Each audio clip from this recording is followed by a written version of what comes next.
tak adalah kita sebagai orang Islam pergi jumpa orang kafir kita panggil hoi kafir, tak ada pun begitu. Dan kalau kita ni tentang isu kalimah kafir. Jadi boleh komen sikit tak? Okey.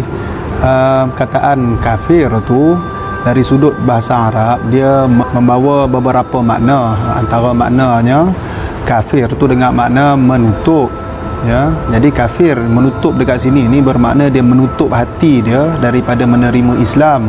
Innal ladzina kafaru sawa'un 'alaihim a anzartahum am lam tunzirhum la yu'minun. Sesungguhnya orang yang kafir, innal ladzina kafaru sawa'un 'alaihim, sama sahaja, anzartahum, kamu beri peringatan kepada mereka, am lam tunzirhum, ataupun kamu tak beri peringatan kepada mereka, la yu'minun, maka tak akan beriman. Kemudian dalam kataan kafir ni disebut dekat dalam Al-Quran, ada satu surah Qul ya ayyuhal kafirun.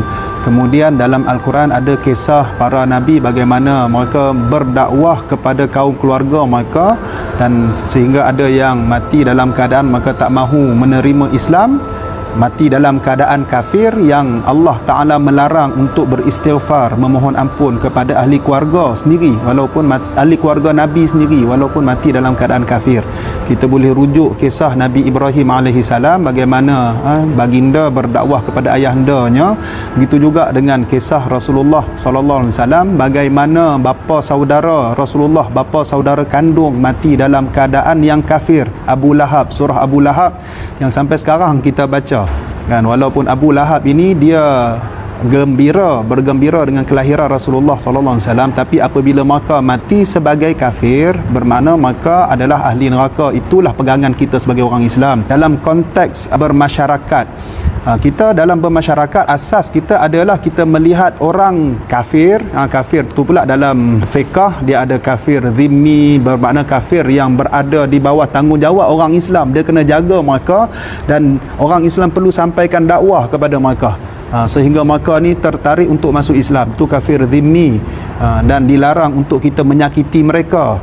Kemudian ada kafir harbi. Kafir harbi ini kafir harbun, makna perang. Maka menyatakan peperangan, permusuhan terhadap Islam. Jadi kita ada pendirian kita terhadap kafir harbi.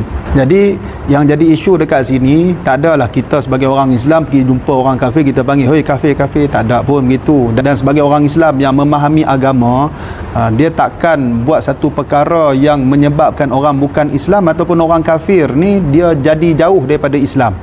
Bahkan sebaliknya, orang Islam sentiasa memikirkan bagaimana aku nak sampaikan Islam kepada mereka agar kita semua ni mati dalam keadaan Islam. Wala tamutunna illa wa antum muslimun, agar kita sama-sama di akhirat nanti kita akan berada di dalam syurga bersama-sama dengan Rasulullah sallallahu alaihi wasallam.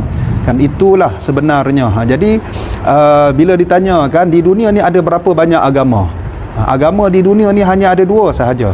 Satu, agama Islam yang diredai oleh Allah Subhanahu wa taala, innad-dina 'indallahil Islam. Yang kedua adalah agama bukan Islam, iaitu dengan kata lain kita katakan agama kafir.